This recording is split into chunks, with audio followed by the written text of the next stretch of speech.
Good afternoon. My Good name's afternoon. Hope Hahn, she, her. I'm our communications intern at Mazzoni Center. How are you doing today? I'm doing very well. Should I introduce myself? Sure. Yeah. So, my name is Christian Storm Credle. My pronouns are he, him, and I am the new director of behavioral health services at Mazzoni Center. Wonderful. So, like, what does that entail, being the director of behavioral health? Well, it entails one being a behavioral health provider. So I'm a psychologist by training, and then myself, and then managing several therapists and the program's ins and outs, and reporting to all of our overlords and whatnot. So it's a lot of coordinating and making sure that the mental health department runs smoothly. Yeah. Yeah. So give me like a day in the life. Well, I will say the day in the life is not very exciting at this point. It's a lot of sitting and responding to emails, and sort of Yeah. like implementing institutional changes.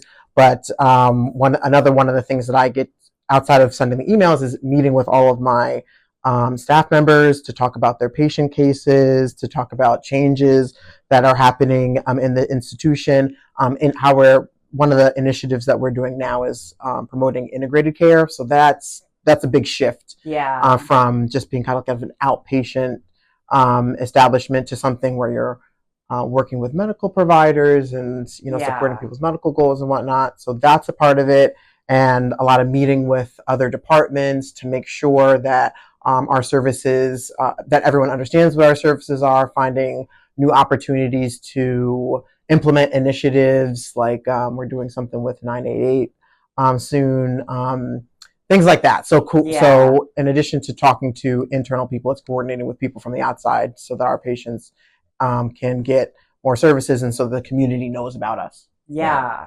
Do you have any thoughts on the connections between mental health and physical health, and like how that particularly affects people in the LGBTQ plus community? Well, I am a strong proponent of integrated care, especially like integrated primary care. So that the idea of integrated primary care is we have the medical center here at Mazzoni, and in order to support whole person holistic care, it's really important for the medical providers to coordinate with the behavioral health providers, for us to have shared space to talk about patients, to talk about what the needs are that they have, so that we're not doing the same thing, or we have and our plans sort of like conflict with each other. So having an open dialogue is essential, and I think throughout my training, pretty much all of the environments that I've worked in have been integrated care environments, like at hospitals and other outpatient and other primary care environments. So that's the way that I think, Yeah. and I'm excited to be here to help everyone else orient to that way of thinking as well. Good. Yeah. Because I've heard a lot of people express that they felt sometimes that their symptoms have been treated in isolation, Mm-hmm. when oftentimes like all the different things that are going on in our lives can really influence each other. And I think that's where integrated care is Mm-hmm. really important. It's like the mind body connection. We Yeah. say that in some ways that the mind is connected to the body, but that's not often reflected institutionally. Mm-hmm. You know what I mean? Not supported institutionally, but Mazzoni, that's their initiative, and Yeah. they asked me to come on to use some of my experience to help us pull those sides together. So that's a core principle to how I see health, period, and to support mental health, period. So yeah, I'm excited. Yeah, Mm-hmm. I think that's really great. How would you describe your background when it comes to behavioral health in the LGBTQ plus community? Well, my background, I suppose my interest in LGBT health stems from me being a part of the LGBT community. I'm a queer man. One. But additionally, I'm a psychologist, as I mentioned. So I went to the American School of Professional Psychology in Roslyn, Virginia, and I went through the 5 years of graduate training to become a psychologist. While on my in my graduate training, I worked at a place called Whitman Walker Health, which is a real like one of the premier LGBTQ health centers in Washington D.C. And I was like, this is for me. These are my people. My dissertation was around body image and satisfaction, dissatisfaction, and how that has negative health outcomes, Mm-hmm. the impact that that has on other health outcomes like suicidality and depression. But this is, and I previously, I came from a place called a Mosaic Medical Center out in Sharon Hill outside of Philadelphia, which is integrated primary care, LGBTQ health, individual therapy, group therapy. We write gender affirming support letters for individuals, educating the community. So this is like my life. And Good. I've been like, circling around Mazzoni, being interacting with it in some ways, but to be here is really like mind blowing. I didn't think that Yeah. I would be here. Are you happy you found your way here? I am so happy I found my way here. It feels like, especially where I was in my career, it sounds like especially where Mazzoni was in terms of where it was looking to go. There's certain it was like serendipitous. I think the timing of it all. So yes, I'm very excited and warmly welcomed. And it's nice to be with people who really are dedicated to health in this way and willing to collaborate and communicate. That's something that really stands out here to me. Yeah. When we think about behavioral health, specifically behavioral health in marginalized communities, why do you think there's a disparity between the LGBTQ plus populations and cisgender heterosexual populations? Um, what I think and what sort of the research that I consume suggests is that you could look at the LGBT community and higher rates of depression and anxiety and make the assumption that there's something internally wrong with that community. But that's a wrong assumption. That was a wrong assumption. The impact that stigma, discrimination, violence, victimization has on the psyche, particularly for LGBTQ folks who are often pushed to the outskirts of society, that has an impact on mental health disparities and physical health disparities. So it's, from my perspective, what I see in a lot of the ways that I think about my patient care and the education that I provide to the patients and the therapists that I work with is that there are societal, sociocultural factors that are contributing to a lot of the distress that queer people are experiencing, and it is our job to one of the gifts, I think, of being a therapist working in the queer population is that just talking about it, naming what is going on for people can be a really relieving sort of intervention, a way to heal something. Because just oftentimes I find that people, they feel depressed, they feel lost, they have anxiety, and they don't know where it's coming from. And when they have someone that can just reflect to them that it is not, you're not alone, and it's not your fault, and this is the distress you're experiencing is a normative response to the pressures and the stigma and the trauma that you're experiencing, that like really wakes things up in people. Yeah, definitely. And I see it said all the time online, specifically targeted towards trans people, of like, there's such a high suicide rate among trans people, therefore, like, transitioning must be bad. Mm-hmm. And like, existing as a trans person that being trans and transitioning must be the problem, rather than it's the fact that we have a society that's so vitriolic towards the trans community that maybe that's the reason why there's a disparity in that statistic. Yes. From my perspective, that's what I see. That's what research suggests. And it's, I oftentimes when people think about trauma, the idea is that it has to be something that, like a war trauma or a car accident, but this kind of like death by 1,000 cuts sort of thing. What when you were growing up, what your parents said about queer people, around you. When people look at you sideways when you walk down the street, when you see on television people making fun of or belittling the trans or the queer experience, that those are traumas that have impacts on people's psychology, on their mental health. Absolutely. And that's what's going on. That's what's happening. Yeah, I absolutely agree. What barriers do LGBTQ people face when trying to access care for mental health? The first thing that comes to mind for me is sort of access to quality care, or people who know anything about you, the queer experience, what it is like to be trans.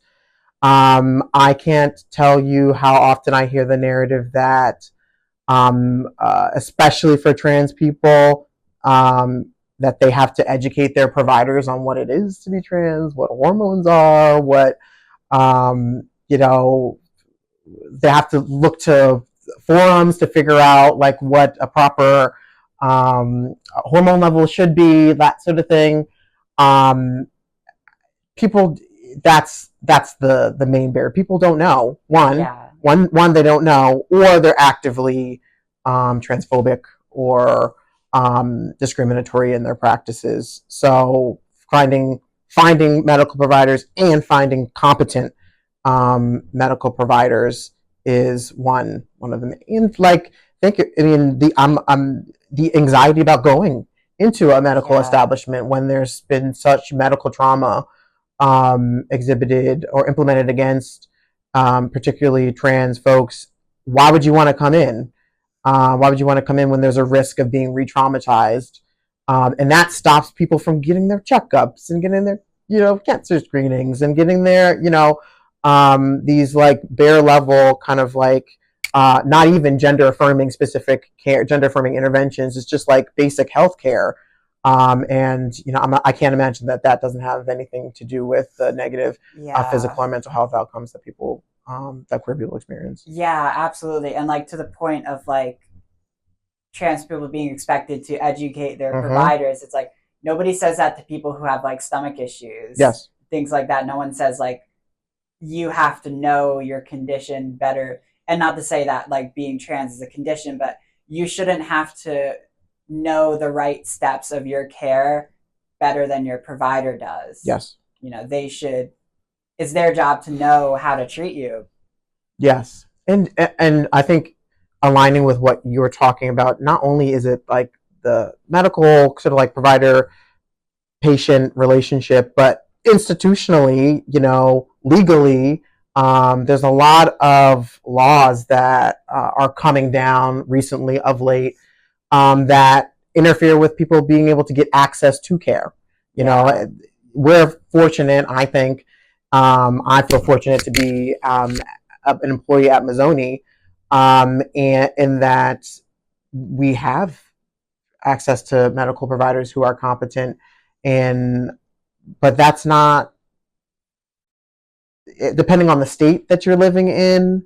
You can get denied care for just being who you are. And that I feel fortunate to be here again at Mazzoni, but let's hope that the laws sort of like stay in support of gender affirming care, LGBT affirming care, but that's a risk and an anxiety that patients experience as well. Yeah, absolutely. And I feel very privileged like to live in Philadelphia where I can access the care that I need and not feel like I'm facing discrimination from every provider I try to see. Not that I've never experienced that, but I feel very fortunate in the specific location where I'm in and the environment that I'm in. Yes. Because not everyone can say that. So, I just have to mention that. I agree. What can we do specifically in Philadelphia, in the Philadelphia community, to support the behavioral health needs of LGBTQ plus people? What can we do in Philadelphia? Let me think.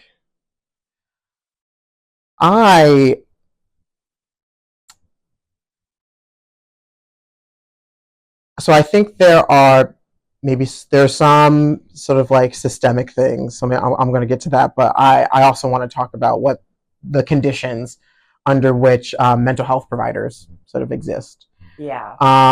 There's certainly like a mental health provider shortage in this area, right, all throughout the country. So I think that's something that we can do maybe as a society is really put more resources into mental health care. The government can put more money toward employing people, employing therapists. That's one thing. That's one thing that's really close to my heart as a as a mental health provider. But at the end of the day, we can't do everything. Like the mental health providers can't do everything, and it really has to be like the environment, the social supports, the housing, the medical care, the food access that has to be equitable for there to be real impact. So the thing that we can do, I'm wondering who the we is, my mind went to the government, but I think that we can do in society is just to understand that again, it shouldn't have to get to the point where someone has to see a mental health provider to heal from the trauma. But if we support the kids, like support our inclusive culture, the ways that we love and interact with our fellow human beings, I think that's the thing that we can do as society is that really see the humanity in other individuals, and then I won't have to be do my job. That would be the greatest if the psychological distress went down so much such that maybe the mental health treatment wasn't as necessary, but that's not the case. Yeah, exactly. So that's what we can do as a society. Yeah, and I think it's also like we need more resources for schools. We need more resources for libraries. Like where I went to high school, like I had no air conditioning. Yeah, and we would frequently have to cut the school day short because it was just too hot to be in a building with no air conditioning. So yeah, those are the things like that. Yes, absolutely, and among those things, the way that when you're in these institutions that they talk about queer people has to be accepting, has to be supportive, has to be validating their existence and their humanity, because what you say there at that impressionable time has impacts, for the rest of your life. So I think that's what I would say.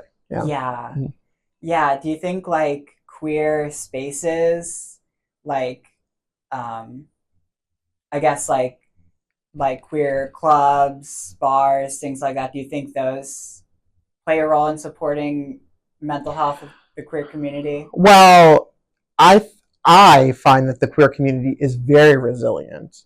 They're very resourced. They're very connected. They have all the skills to be able to do what, especially like in the internet age, to be able to connect with people across distance. I think that is that's a really incredible strength that the queer community has, is that we're going to find a space.